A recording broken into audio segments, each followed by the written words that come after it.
বিজ্ঞানী Carolus Linnaeus 1753 খ্রিস্টাব্দে তিনি এটি প্রবর্তন করেন।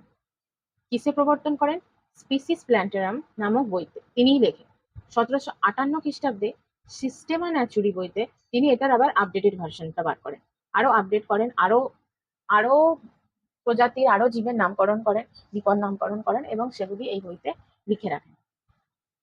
এই বিপদ নামকরণের কিছু নিয়ম আছে। সেই নিয়মগুলি হলো একই নামের গণ।